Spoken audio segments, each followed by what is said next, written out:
I'm Lisa Van Reemdonk, and I lead the University of Colorado Denver School of Public Affairs Institute. And on behalf of our Dean Paul Teske and our team here at the School of Public Affairs, I'd like to welcome you to First Fridays with SPA. Hello to our alumni and students, and those of you that have been with us for a long time and attended many of our First Friday events, and those of you that are new to our First Friday. If you've hung around with us for a while, you know that this is our First Friday breakfast panel discussion series that usually occurs in person at 7:30 in the morning with a light breakfast and a room full of people. In fact, our last First Friday was at the very beginning of March, just before things shut down with COVID-19. So thanks to our team, led by our events coordinator, Emma Martz, we have temporarily reset this series to be here virtually and over the lunch hour instead of at 7:30 in the morning. We're now calling the series First Fridays with SPA, and we do know that sometimes for the holidays and elections, it's actually the second Friday, like today. So, which brings me to today, right? September 11th, a date that is etched in our collective history and memories. During the year 2020, a time that I would say really defies description, but to say that it is just filled with intensity across our globe, across our country, across our communities, and even in our homes. So we're just really glad to be back here with you, even in this forum today. We definitely miss being able to see you and connect with you in person, and we miss being able to share a lovely breakfast from one of our local women, minority, and veteran-owned caterers. We know that we're going to be back in the terrace room sometime, hopefully at some point in 2021. But we really are glad to still be able to share some stories and perspectives today that I hope will inform and inspire you to do important work on equity. So, two quick logistic notes. We are recording the session, and so that recording will be available on our website, and you'll get an email if you register. When you registered, we'll send a link to the registered attendees that you're welcome to pass along to others. Today, the format, like our usual First Fridays, we'll start from hearing from our moderator and our panelists, and then there'll be some time to answer questions from you all. So some of you have submitted questions in advance, but you can also ask questions in the Q&A box in Zoom. So if you roll over your Zoom screen at the bottom, there's the Q&A. You can open the Q&A and look at questions that other people have posted, and if you like one, you can like it, like a little Facebook like, and then it'll actually pop up even more likely to catch our attention. So we have about 100 of you online with us today, so we definitely won't get to all of your questions, but we'll try to pick a few engaging ones to ask our panelists. So I probably wouldn't be doing my job if I didn't plug a few things before we get started. We are having more virtual SPA events, and so you can find those on our events page, and I'll put a link in the chat in just a moment. We have upcoming our criminal justice series in September on the 29th at 5:30 p.m., where we'll talk about the dynamic role of our first responders, who in lots of ways are getting a lot of media coverage and conversation around our country. So there'll be a lovely panel, and then we'll be back together again, actually on the first Friday in October, to talk about the election before the election. So we'll be talking about some of the things on the Colorado ballot and et cetera. I also want to plug a little bit our Rocky Mountain Leadership Program. So a program near and dear to my heart that I run. We probably have some alumni in the watching us today. I'll put some links in the chat too, but we have pivoted to a virtual format. We still have a few slots open. It will begin at the beginning of October and run for 8 weeks online. It's a leadership development program for people who work in nonprofits and government. And our focus is actually on equity, engagement, and change. So really very related to our topic today. I'll add those to our chats in a moment. But first, I'd like to introduce our moderator, who will take it from here. Dr. John Ronquillo is an assistant professor with the CU Denver School of Public Affairs, where he has been for over 7 years. Among the many things that he does, he researches in the area of diversity, inclusion, and social equity.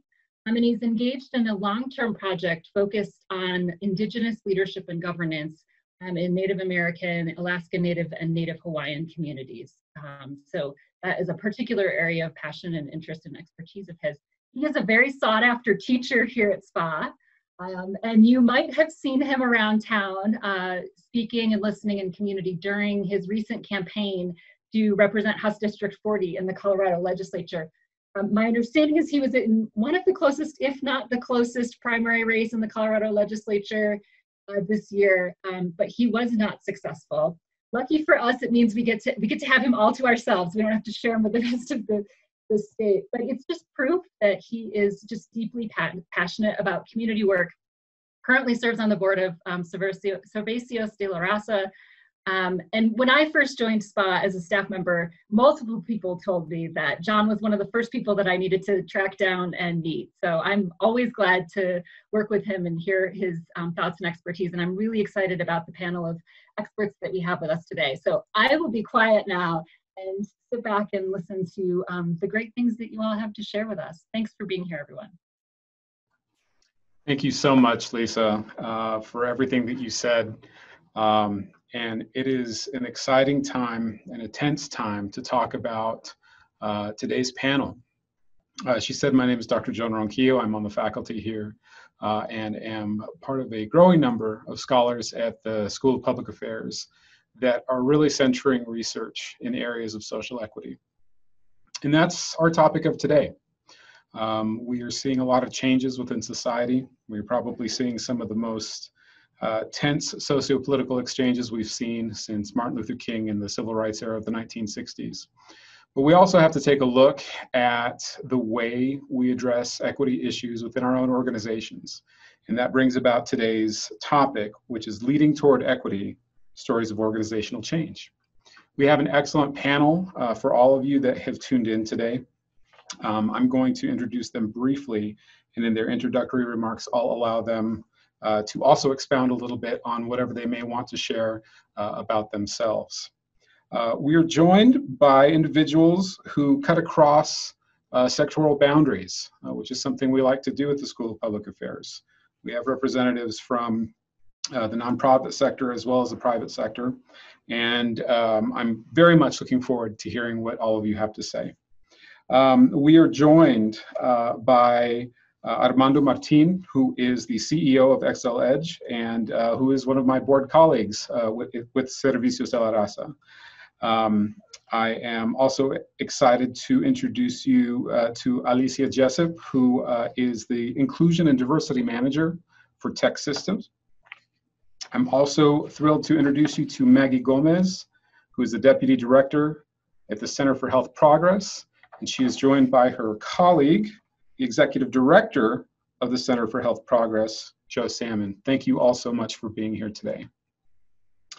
So we're going to go ahead and start with Armando first to kick us off. We want you to introduce yourself a little bit further, but one of the questions we also want you to talk about is to address a bit of the organizational change that your own organization has gone through over the past couple of years and the main role that you've had in the change as it pertains to equity. Armando, please. My name's Armando. It's great to be here with you. This idea of, and I'll get to that question either in an introduction or a little bit later, John, and throughout the panel. The idea of diversity, equity, and inclusion, in the way I would interpret that, having consulted for Fortune 20, 50, and 100 companies over the last 20 years, most organizations struggle with this idea. And it's some of the issue around diversity, equity, and inclusion is that we don't cut to the heart of what is exploding on the streets of America this year, which is this social unrest and unsteadiness. And it basically comes back down to, in my view, a question of race and the discomfort that we have as Black, brown, and white people to discuss race. And so we end up tiptoeing around it. And our own nationality, our own race is so close to who we are as human beings. Our self-identity, our self-esteem, our confidence in who we are. And I just thought we would be further along than we are in those 50 years that you referred to of the civil rights, John. And I think what we see in the manifestations of not taking more affirmative action over the last 50 years has caused some of this. And so just to let you know where I come from and how I try to share with all of my clients who struggle with these topics, and it's hard to get to equity until there's inclusion. If there's not inclusion in the organization or diversity, then equity is almost becomes a moot point. But I can recall in discussing this idea of who we are and what we look like and and the conflicts that we have. On one side of my family and my heritage is the Spanish part of me, the Indian and Native part of me, and then I'm sort of stuck in the middle at times. And I can recall as a young boy, 10 years old, on a Greyhound bus with grandma, who didn't speak. She was from Mexico City. My grandfather's we're 15 generations in New Mexico on my grandfather's side. We were at a cafe in Santa Fe taking Greyhound cross country. And I started playing with one of the machines. It was late at night, 11 o'clock at night. The bus takes off. I chased the bus down. The bus driver could see me. I was whistling at him, trying to get him to stop. I remember him looking right at me. We'd been traveling with him from Denver. He knew who I was. I was sitting on the front seat, and he just kept going. We ended up going into the cafe next to the Greyhound bus depot. My grandmother and I, she was probably 70 at the time, didn't speak much English. And I remember we were the only ones in the cafe. It was probably midnight. And the manager of the restaurant comes by and puts a little table tent that says, "We reserve the right to serve anyone." And I thought that was confusing, and I wasn't sure what that meant, but what he ended up doing was taking a 10-year-old boy, 70-year-old woman who was 4'11", and threw us out to the street. And it was years later that I started discovering what that was about, that somebody in the position of power and strength over us exercised that rather than being kind and generous and letting us stay there till the next bus trip.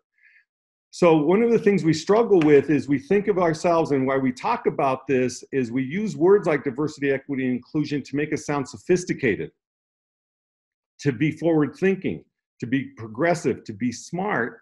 And I'll wrap up my introduction here with just this thought. I don't think we integrate well. I don't know if all those people that are listening, you might disagree with me, but I think we segregate. Birds of a feather flock together. I get it. It's human nature. Let me give you an example for those of you that are from Denver. In the 1960s, right around Tejon and Alameda, from the South Platte to Federal, was probably 20% Hispanic. I spoke at a school, Rishel Junior High, a school that I attended on Tejon just this past year before C-19 broke out. And every single child in two classes, there were probably 40 children, every single child was of color. There wasn't one young white kid in this neighborhood. The neighborhood I grew up in, that again, I would say was 20% Hispanic. That changed a little bit with busing in the schools, not in the neighborhood per se, but in busing in 1969, it was an explosive year in Denver public schools. Those things changed. So here's my thought, and I'll leave this as we pass it on to Joe, I think. Here's my thought about this issue of race, integration, diversity. There is not integration in our country. And here's my thought. It's simply the time the first person of color or family of color moves into the neighborhood, the 50 years it takes for the last white family to leave the neighborhood and turn the lights out. We're just not good at that. So the more we talk about this, the better I think we become in having these kinds of forums to express those concerns of who we are and where we're from and what we're about. So 2040 is around the corner. I worked on the census campaign this year through DOLA, Department of Local Affairs. By 2040, this will be a minority majority country. in Adams County is already a minority majority. 16 counties in Colorado are minority majority. So this is the urgency, and I think the unrest, John, stems from it's not been equitable. In academia, in the commercial world, in even among elected officials and government agencies, we don't occupy corner offices, women or people of color, and this is where dissatisfaction is coming from. Thanks, John. Well, thank you, Armando. I appreciate your comments, and we'll touch on a couple of things that you mentioned as well. You did bring up COVID-19, which is obviously something we've been talking about a great deal, and I think in terms of public health, we're seeing some of the disparities around that, around communities of color as well. So that might be a reasonable segue to our friends with the Center for Health Progress. And we're actually going to go to Maggie first, and again, just to kind of give you that overview of the question, and in addition to introducing yourself a little bit more, tell us a bit about the organizational change that you've seen with the Center for Health Progress over the past few years, and the role that you've had in that change as well. Thanks, John. Thanks, everybody on this panel. It's great to be with you all and those in the audience. My name is Maggie. I'm the Deputy Director at Center for Health Progress. My background is more in community organizing, civic engagement, leadership development, and bottom-up systems change advocacy work.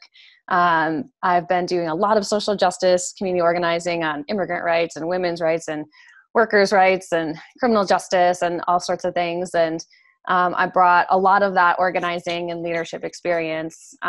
Organizational change, I was one of the individuals that helped found the Colorado People's Alliance, and so worked really hard to create a new organization and had an appetite to do organizational transformation. And so my role at Center for Health Progress was to bring my values, experience, and skills in organizing, policy advocacy, and relationship building to kind of bring an organization that had traditionally been more of a top-down model to more of a bottom-up model.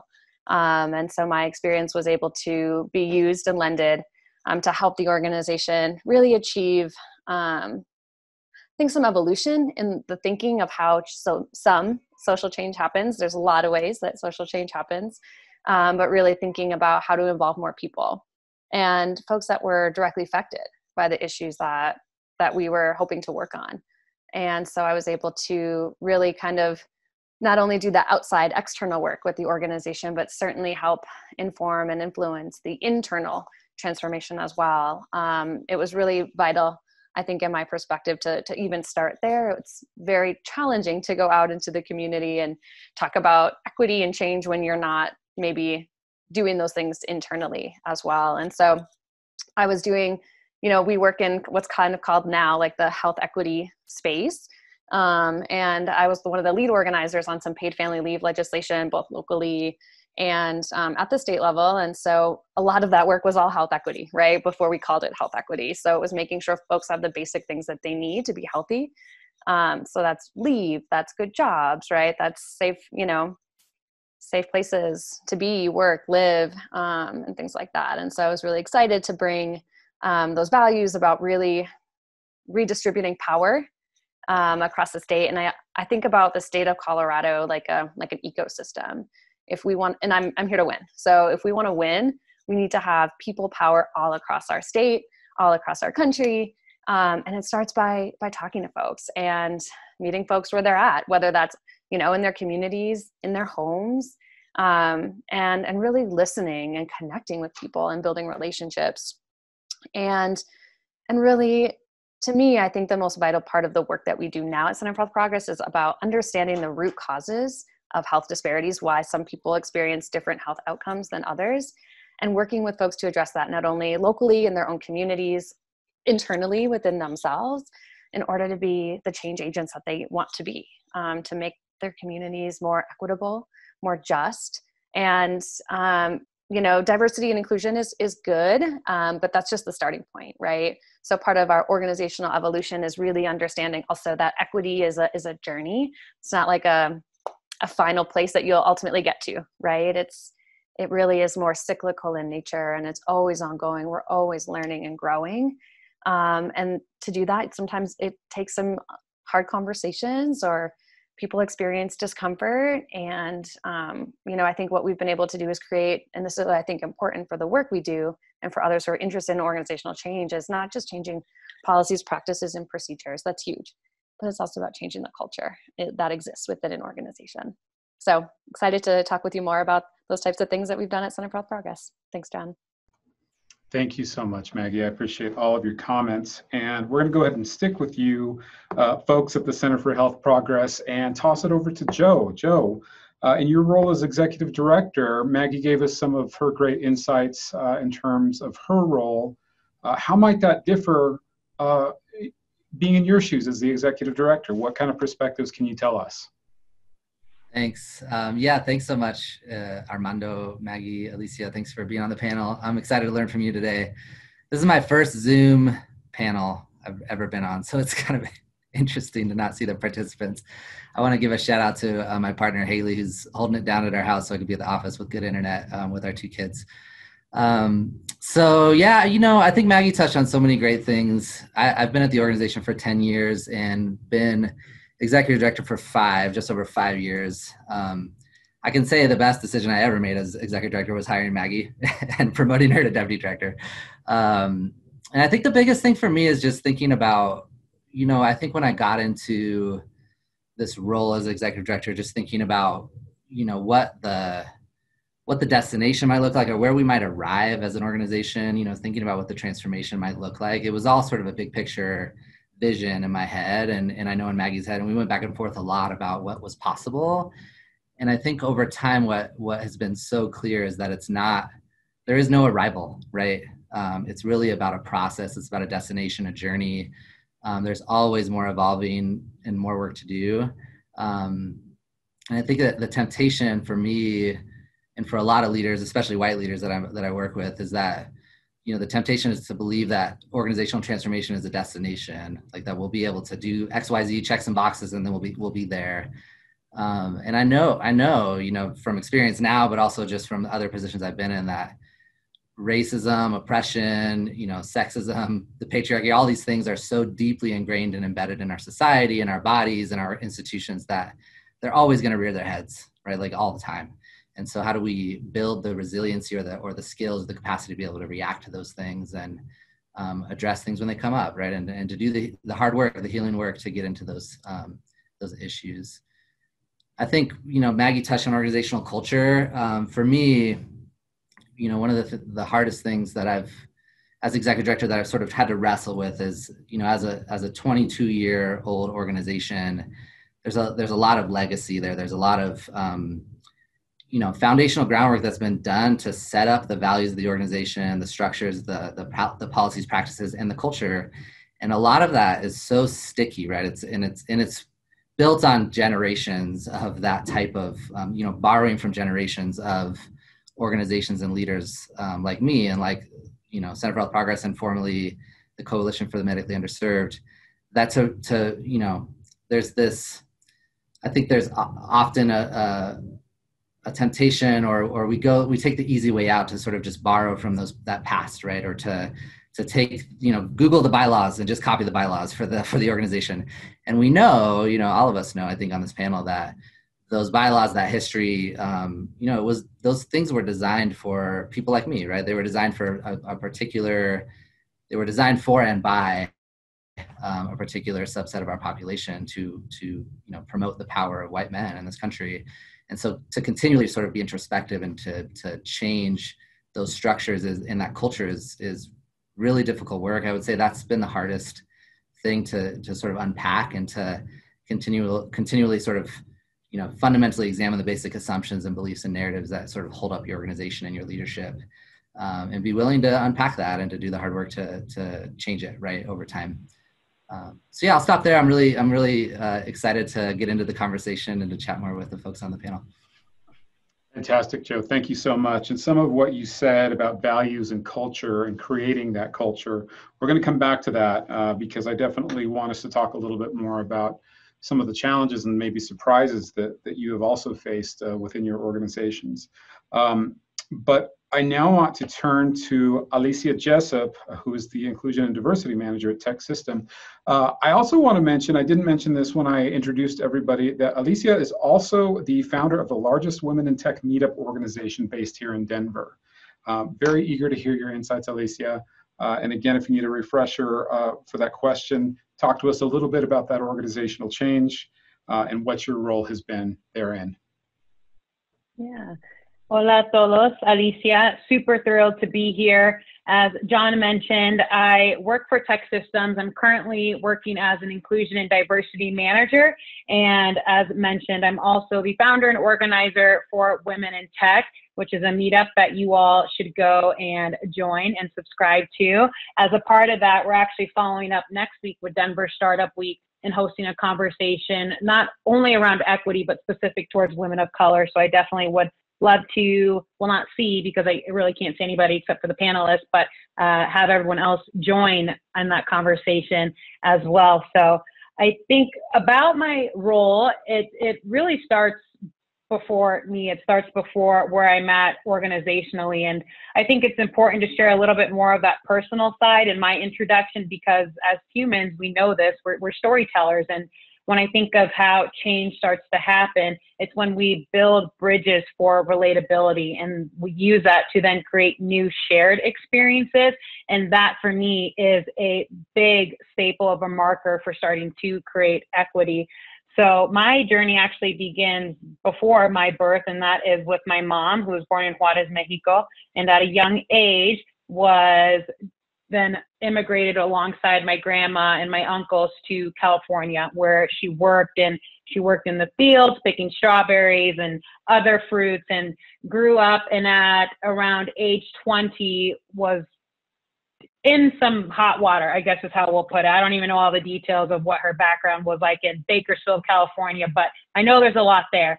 And she was then encouraged by her cousin, who I'm named after, Alicia, to move to Iowa, because that's where all the new jobs were at, and there was a lot of opportunity. And those jobs were at Tyson Foods meat packaging plant. So she bought herself a one-way bus ticket to Iowa, and then from there meets my biological dad, who's Black. So I have this mixed culture, and I will stand for mixed kids always ruling the world.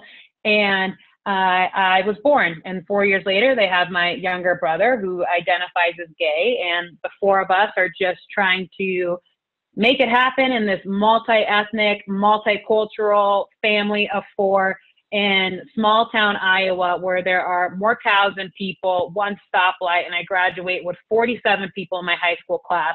So from a young age, I just distinctly remember constantly being in spaces where diversity wasn't prioritized or inclusion wasn't prioritized. And if you don't have those two as initial starts, to Maggie's point, you're definitely not going to have what I believe to be the nucleus of all that, and that's equity.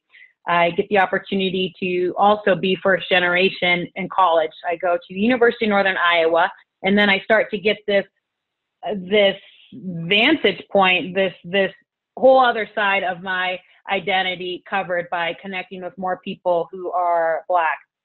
Amazing time. Graduate college. I'm like, all right, I paid my dues in Iowa. I got to get the heck out of here. I moved to Denver, Colorado, and I have the fate to connect with Armando, who was my first boss out of college. And I'm sure he at another day can tell you how rough around the edges I probably was then. But that to me was one of my first experiences with equity, providing a salary that was right a little above, the normal wage for an account coordinator / office manager. My first personal computer came from working with Excel Edge. So little examples of just what it takes and what it looks like when leaders start to buy into that. But present day now at Tech Systems and at my company, I'll share with you all for context, when we talk about inclusion and diversity, it's really funneled into three main pillars. That's workforce, workplace, and marketplace. And that's pretty common for the I&D sector as a whole. But for us, workforce is,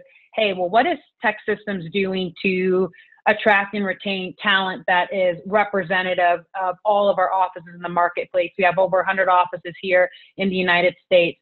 And then our workplaces, all right, now that we've got this great talent, what are we doing to help our employees have the best experience by realizing their potential, not only professionally, but personally as well, really starting to embed this whole theory of work-life harmony. And then our marketplace, which is how do we take the services we're already providing our client base, which is like 80% of the Fortune 500, and tie that to this theme of inclusion and diversity. And what I'll share with everyone around, the question for equity, the organizations that I spend a lot of time supporting it on the client side, but also internally, the common theme that I seem to realize when people are headed in the right direction on this journey towards equity, because I don't believe there's one institution, organization, or system in the United States that has this down yet, is that they are working from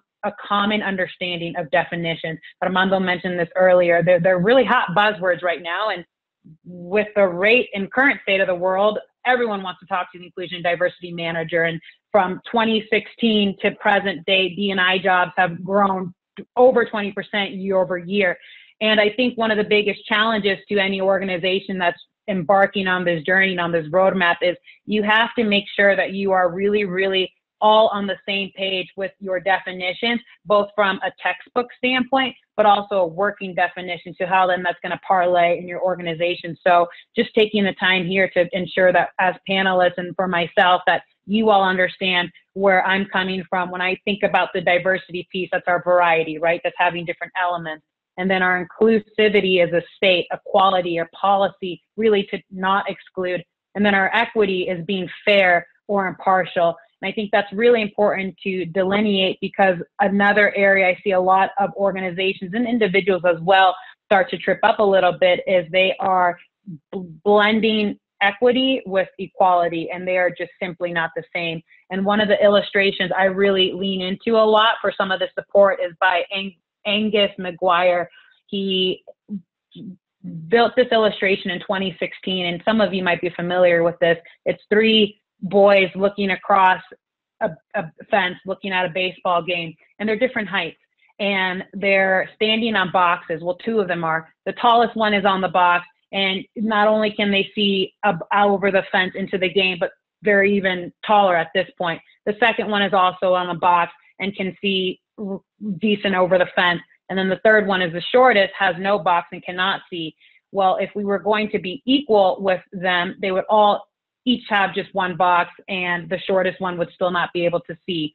So in an effort to be equitable, fair, or impartial, you take the box from the tallest person, you put it under the shortest person, and now they have risen up. The playing field is now equalized, and they too can see out into the game without denouncing any of the privilege from the tallest person. So that to me is the first step to a long journey for organizations, but primarily as individuals. And that's why I was so intentional with starting with my self journey and a little bit about me, because I think before we can march into our organizations as workplace activists and start to say, hey, I really want us to consider DE&I, it's very important that we start with self.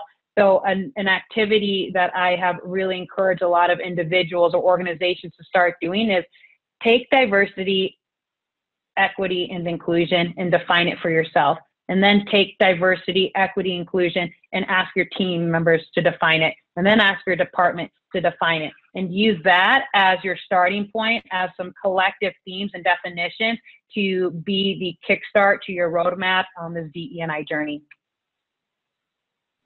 Wonderful. Thank you so much, Alicia.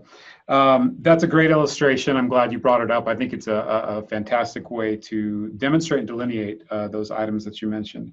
I also appreciate you tapping into your focus at Tech System in terms of workforce, workplace, and marketplace. And I want to focus on that second one, on workplace, because at least prior to March, prior to COVID and us doing everything remotely, we who have workplaces, who are in our offices, spend a great deal of time with a variety of people.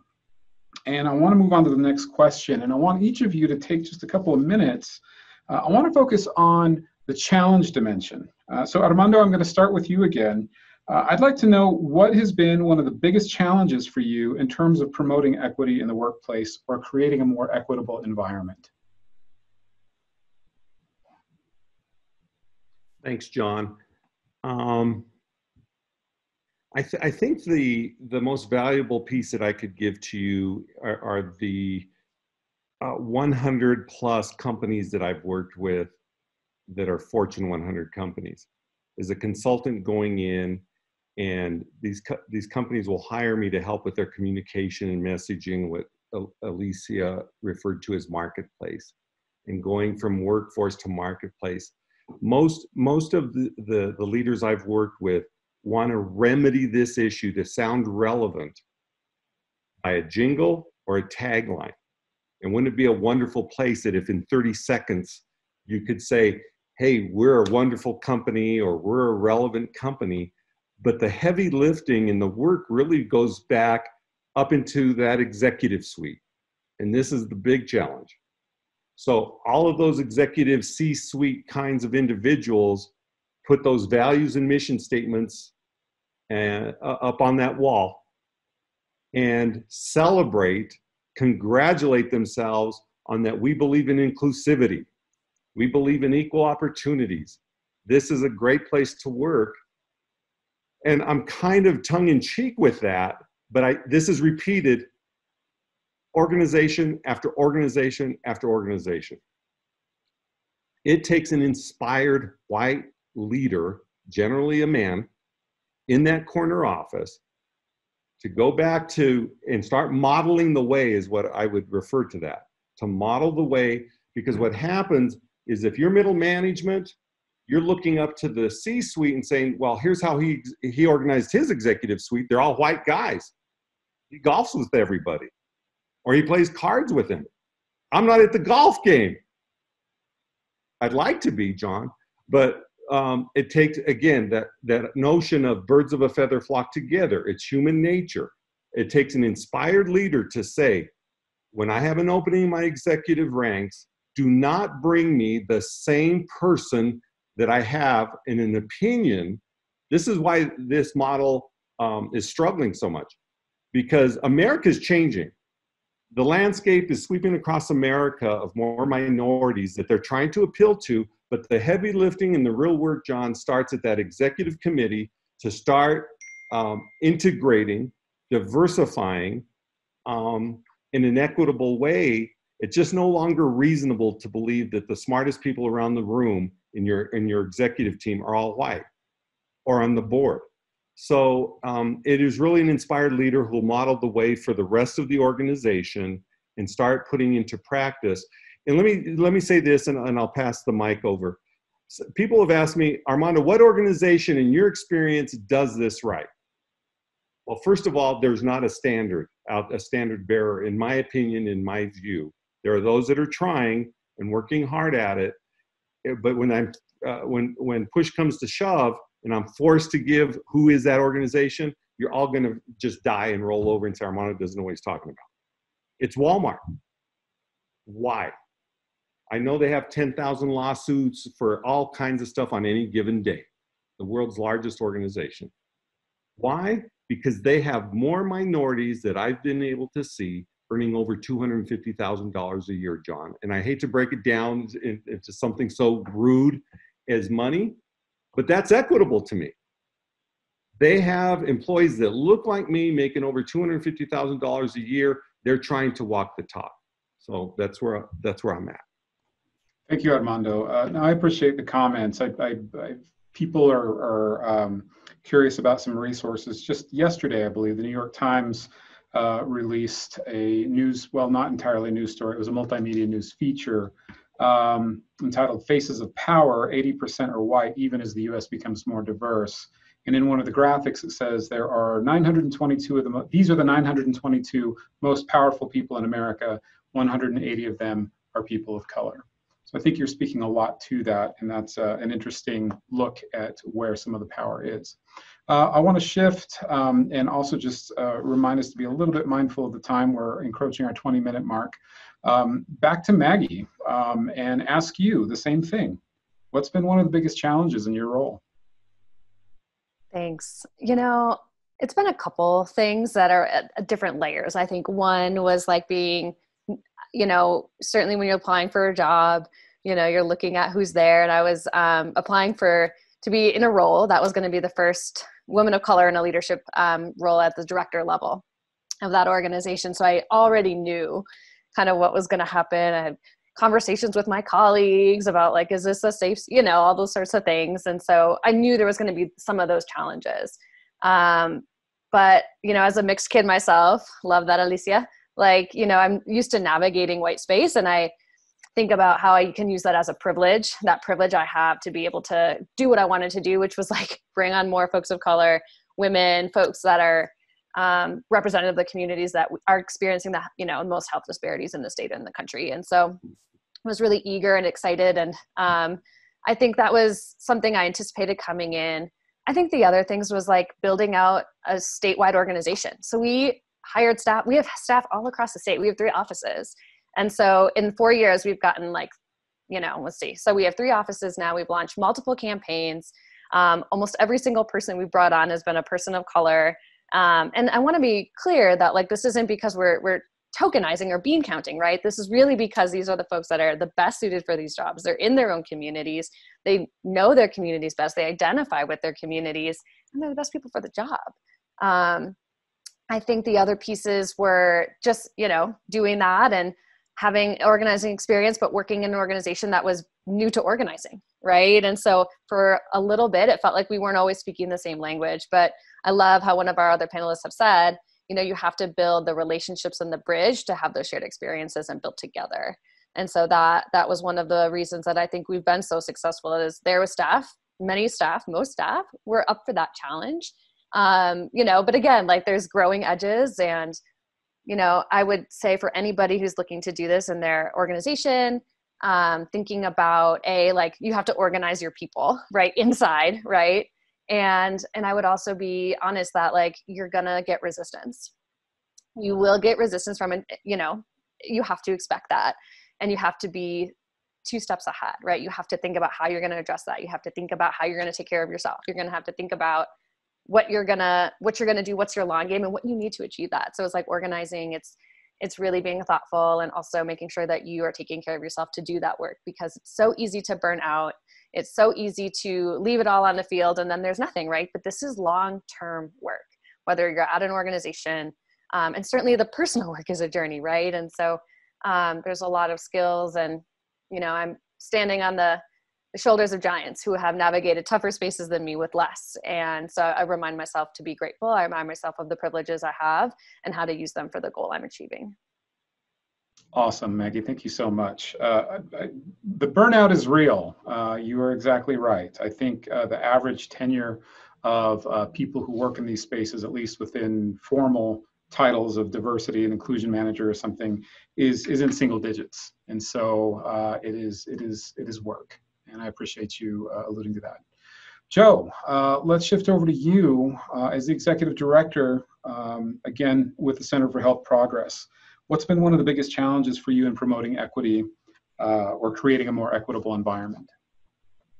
Yeah, I'll be brief so we can make sure to hear a lot from Alicia. I think just 2 quick things. I think one is, you know, really being able and willing to be publicly honest about your baggage and your history, even when it might paint you in a bad light as an organization, sort of broadly. I don't think we've done a very good job of that at Center for Health Progress. You know, really talking about why are we doing this now? Why are we focusing on organizational transformation and equity now? Why didn't we do it before? I think it's really easy to, you know, buy into or tell a sort of false, overhyped narrative right around like sort of rose-colored glasses. And I think we've done that as an organization. And I think there's a lot of reasons why, you know, we're living in this broader context where we're trying to survive and get resources. And so if we are painted in a bad light, that might go away. I think it's also because we just don't have a history of truth and reconciliation in this country, right? Like there's not a lot of models of that. Where we have truth and reconciliation right now is in the streets. It's not in our institutions. And so I think that's, you know, we don't have a good examples and good models of what that looks like. And when institutions or corporations stand up in solidarity, a lot of times it's performative activism. It doesn't come with a lot of weight, right? And so I think as a leader, I would love to be more honest and have some truth and reconciliation about our history and who we are and where we've come. It's hard to do. And then the second thing I think is, really just continuing to expose whiteness and white supremacy culture in the organization within our walls, right? And within our leadership, within my body, and the bodies of other leaders and white folks. It's so invisible. It's like, so whiteness is just everywhere, right? And we're all operating in it. And I think a lot of times when we expose it, there's negative emotions and negative feelings around it. It's not, and it oftentimes leads to guilt and shame and sort of leading from a position of fear as opposed to a position of power.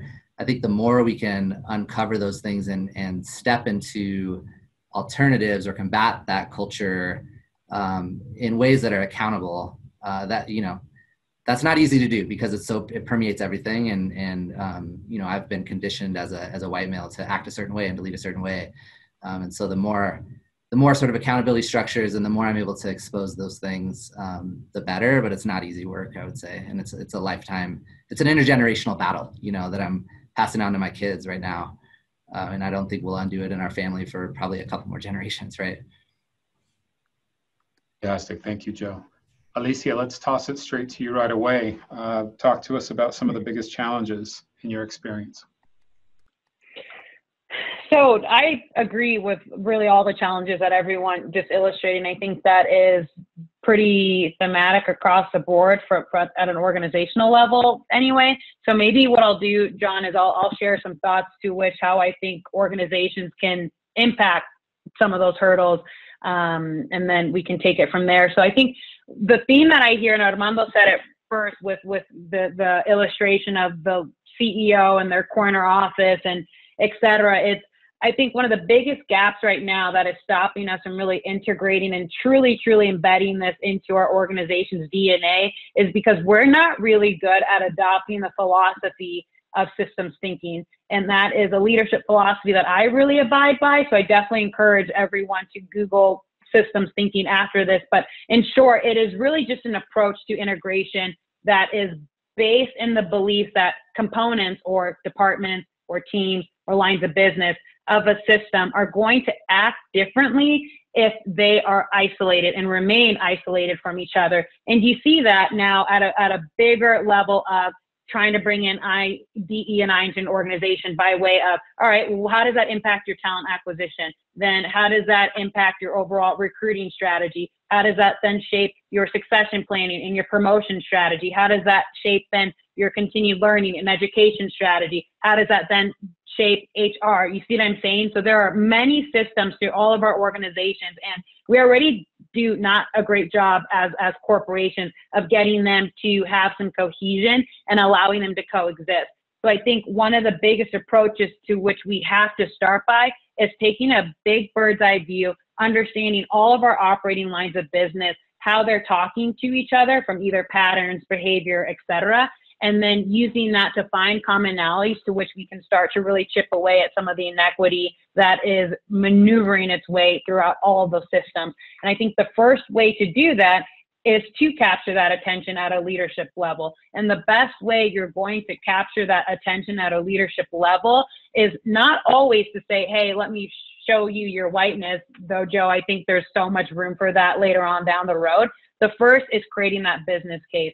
And that business case is going to involve a what's in it for me as a leader of an organization, for me to pause and be recognizing of the power that I not only hold, but that might be disenfranchising others. And so I think one of the ways organizations can start to create that with them, or diversity inclusion leaders or workplace activists can start to create that with them, is by creating a platform and drawing out a narrative of what will be the unintended consequence if we don't have a strong D&I initiative. Can you look at data that points to attrition? Can you look at data or information that covers your employee experience? Can we look at data and information that highlights how your employees are feeling from the sense of belonging, how they show up every single day to work or now virtually? Do they feel like their voices are being heard, that they're being understood, that they're being cared for? And valued. And, you know, we brought up the Latino demographic, how soon by 2040 they will then be the ethnic majority. It is beyond that. We did, there's some research out there. Lily Guild, actually, Armando, who's a former partner with Armando, did a workshop that I attended at High Tech Hispanics and IT Executive Council. And she is just running big data right now. And in that big data, they collected just the voice of the Latinos in the current state of COVID and how they're doing in their job search and what they're feeling and what's really engaging them. And one of the things that that stood out as a trend was not necessarily around the pay equity, which is a huge connection to power, right? But moreover, just the corporate social responsibility organizations were calling out and painting a picture around. And so I think that's a really, really great call out around, listen, regardless if you're that C-level person or that director or manager that might not really care if your organization has a huge focus on it from a DE&I standpoint or not, the unintended consequence will be, sure, that's fine, maybe on your own individual behalf, but look what will start to happen if you don't start to prioritize that. And we already see that now just outside of the Latino demographic, but all underrepresented demographics, primarily in tech, but really corporate America as a whole, where attrition starts to happen, right? Mid-level career, particularly for women of color, less on the pay equity piece, less apt for promotions, et cetera. So all that to say that there needs to be that with them of, well, what's in it for me? And then once they understand that business case, because I also think it's time for us to start dancing around the simple fact that diversity inclusion does yield business results and it will increase your market share, thus increasing your overall profit. Let's talk about it with some business acumen because it is a business strategy. Beyond that, how can we then provide tangible ways to which our leaders can then take D&I strategically and embed it into their leadership actions? Because I think that's another piece where oftentimes leaders get so caught up is we'll have conversations with people that feel inspired, or especially after the height of what we've been witnessing with some of the racial injustice, all the calls, all the messages that I've gotten around people saying, I want to help. What do I do? Somebody just put it in the chat. What are resources? Where can you point me? Can you give me the direction? And that's where we as the thought leaders have to show some grace, because a part of me is like, well, you Google it, because I don't know what you like to do. Do you like to read? Do you like podcasts? Do you like newsletters? I like a variety of things. I don't know that it's always going to land, but instead of getting in that emotional angst, it's all right, how can I show some grace and how can I compartmentalize and give you bite-sized or just very tangible, clear-cut goals? Because we also know in business that what gets measured gets hit, right? What we decide to measure will then get knocked out. So if I can say a leader and say, listen, we're doing some pay equity analysis, and right now, these are the current stats, this is the data, what do we think about aiming for this? That's going to be much more conceivable and much more digestible than saying, hey, we need you to just really drive DE&I in your stream channels of your organization. That's much more difficult. And then the other piece to that, and I think Joe was talking a little bit about this, is like, let's be bold and start pointing out the whiteness that we're seeing within our organizations. Absolutely love that. I really wish I could do that all day and still earn my salary, because that is like a top-notch job. But if I were going to, maybe take it down a little bit and say, how can I encourage? This comes from another panel that I was recently on with Elevate Network, a gal named Maureen Boyd, B-Y-O-T. She is the founder of Moxie Exchange, which is an inclusion app, and she's been at it for like 10 years, so really ahead of the game. And the phrase she said was, help your leaders spend their privilege, because we all have privilege to some degree, right? And it definitely varies with certain demographics. How can we encourage them to recognize that, but then also start to spend their privilege? Fantastic. Thank you so much, Alicia. We are getting very close on our time.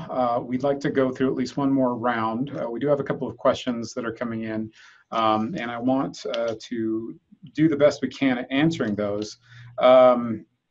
We may go just a couple minutes over time. I hope you can hang with us a little bit, but we are going to try to maintain our time as much as we can.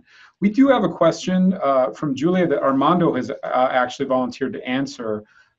She's asked, do any of the panelists have suggested books or movies to engage people on this topic?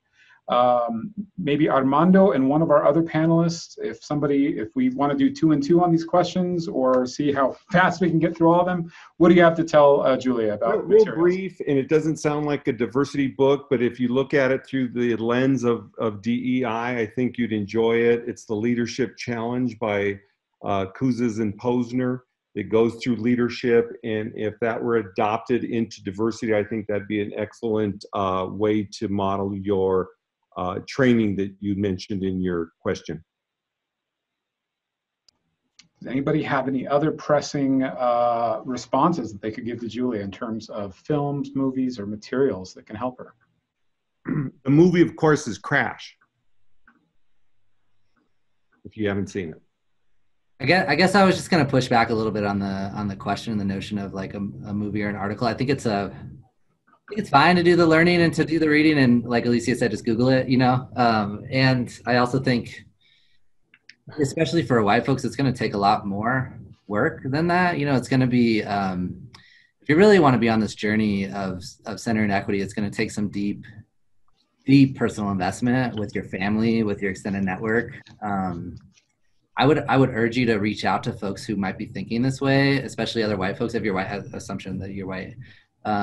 For all white folks on this call, reach out to those folks and actually do some deep work around why would you be personally invested? What is your self-interest in undoing racism as a white person? So we can move past this idea of sort of a savior mentality, or you know, really only thinking like we're tackling racism, we're undoing racism because it's going to make it better for people of color in this country. I think really doing some deep introspection about why unpacking and undoing racism inside yourself, inside our institutions, inside our communities is actually going to be better for you as a white person, and help you realize your full humanity in this world. And that you're not going to be able to get that through an article in a book, in a movie. Joe, I think that's brave. I made a pitch at NASCAR once, and we were in Charleston, and I was with a team of 4 or 5 white guys, and I wanted to know why they were there at NASCAR and invited me in to go pitch NASCAR for marketing and advertising. And so we had a serious discussion about it. And one of the guys was brave enough to say, just before we came here, I had a camping trip with my group of white friends and told them what we were going to do at NASCAR about integrating and getting more multiculturalism at NASCAR. And the response was this: why can't we have our own sport? Why do minorities have to get into everything? So what you're talking about, I think, hits at the heart and the root of the matter.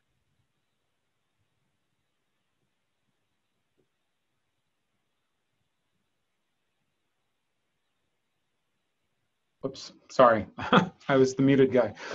Since we're coming up on our time, let's move to another question. It's a big question, but one that maybe we can give some answers to very briefly as we wrap up. Clark wants to know, what does an equitable community, city, state, or nation look like? Help me envision what it looks like now and how its operation is different from what we have now. We have 1 or 2 of you that might want to take that.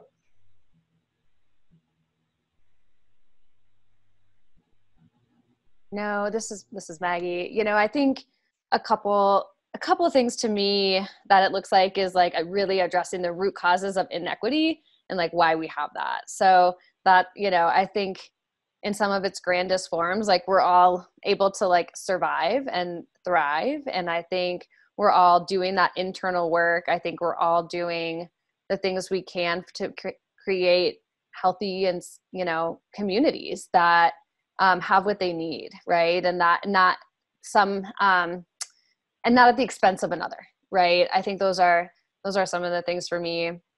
But it is about building that vision. I think, you know, there's a saying that's like, if you don't know where you're going, any road will take you, right? And if you want to go far, go alone. But if you or want to go fast, go alone. If you want to go far, go together, right? And so I think there's a lot of things like that. That it's about creating a shared vision for things like that in your community. And you can define community in a lot of ways. But I think it's, you know, making sure that, you know, for us, like not having healthcare is violence, right? Like for us, taking healthcare away in the middle of a pandemic is violence. I think like excluding people for certain reasons that are arbitrary from healthcare, for example, is violence. And so I think for me, an equitable world looks like a place that doesn't exist. Amazing answer, Maggie. Thank you so much. Does anybody else want to chime in on that question?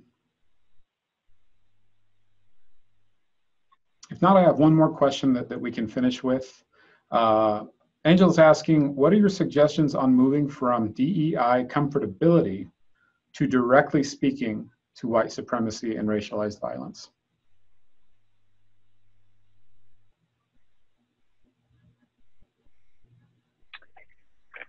I think both conversations can exist, and I think that's a challenge we're currently faced with, right? I think not for the first time ever, let me pause in a second here.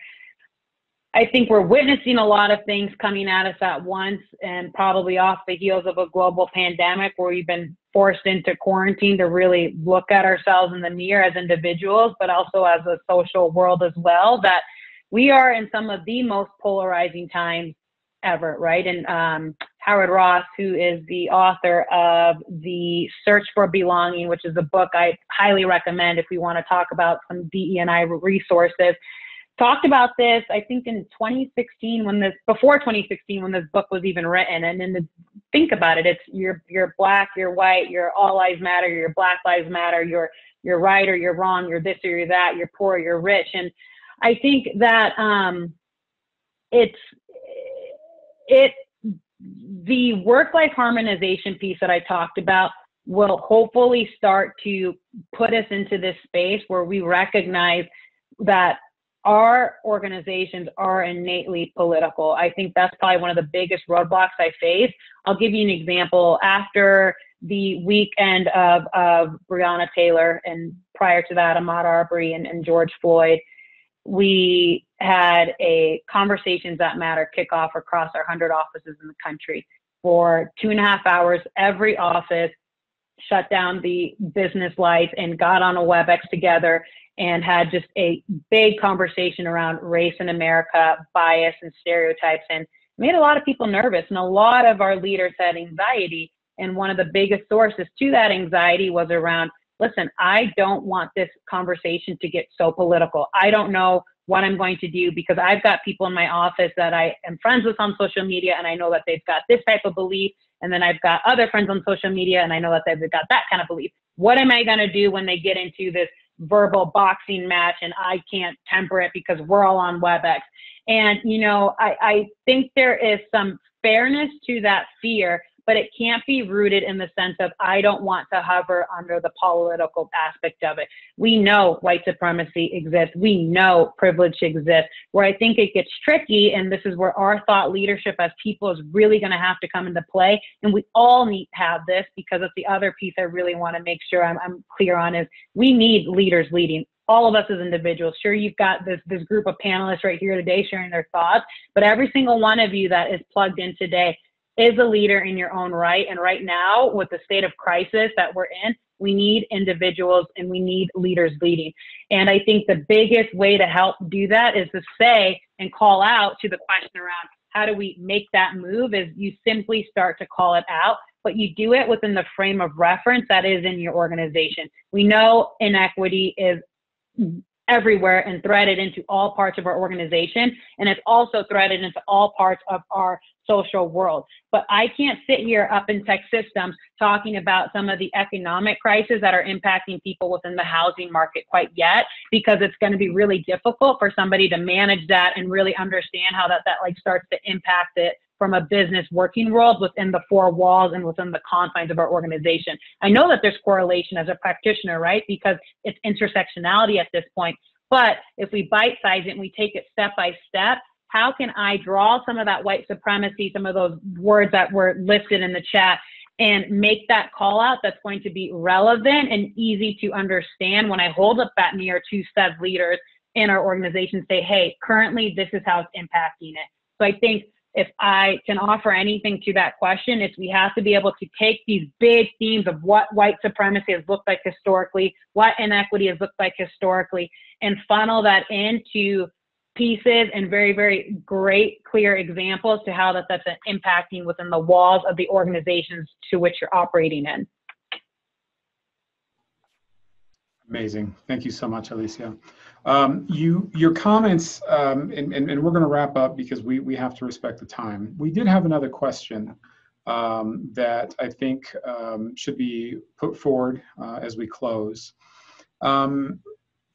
Somebody says that I'm finding that our white colleagues are really feeling threatened and fearful right now. Threat and fear, those are some words that we need to weigh heavily. And she says that makes it harder for us. I don't know if, as a woman of color, I feel comfortable fighting this anymore. Mm-hmm. What kind of last comments or words of encouragement would you give our questioner? A word we haven't used is empathy, compassion, patience. We've mentioned courage and brave. I found early in my career that I was going to have to leave my position fighting for a principle that I believed in. I have met many minority champions in organizations who weren't willing to take that risk. Yours truly would probably be retired by now at several organizations had I just maintained the status quo. In the end, it takes heart. I don't know Joe. I know Alicia a little bit. Don't know Maggie. I know John a little bit. You in the audience are strangers to me. This isn't going to get done by Black voices alone, or brown voices, or women voices alone. We need to be able to invite everybody to this conversation. I know what threatened white men look like. They must be so tired. If you're over 40 and white and a leader, you must be exhausted of defending and deflecting. And in 2018, Denver Post prints the highest salaries in Denver. Forgive me for continuing to go back to this, but this is what Alicia says measuring. This is measurement to me. The top wage earners in Colorado, top 25. The number one is $68 million. Generational wealth. There wasn't one African American on that list. There were 2 or 3 women on that list. No Asian Americans, and there was somebody with a Hispanic name, Jimenez, and they may or may not have been Hispanic because we know how that surname can work. Well, I wrote an article saying, we salute you, we congratulate you. Hard work, dedication, commitment, focus got you to where you are. But we have those same attributes as well. What is it going to take for us to get stock grants and have generational wealth? We are tired. You have the data. You have the rationale and justification.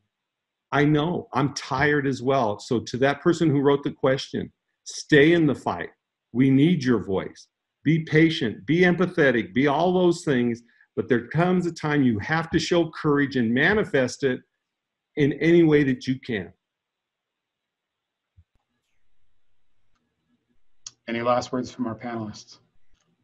I'd just love to quickly add to that because I'm right along here with you. I think this has been some of the most exhausting times for myself personally and professionally, and I see Maggie nodding because I think this extra weight that women of color face and are dealing with, and I think for the first time ever, it's just now starting to get exposed. And while it's also getting exposed, it's exhausting because I've gone my whole life on this planet without a single concern or care, and now all of a sudden everybody's reaching out saying, how can I help? What can I do? Show me the way, guide me, etc. And it's overwhelming at times. And I think a couple of thoughts. The first is take pause as frequently as needed for you to reflect and realize that what you're doing is enough.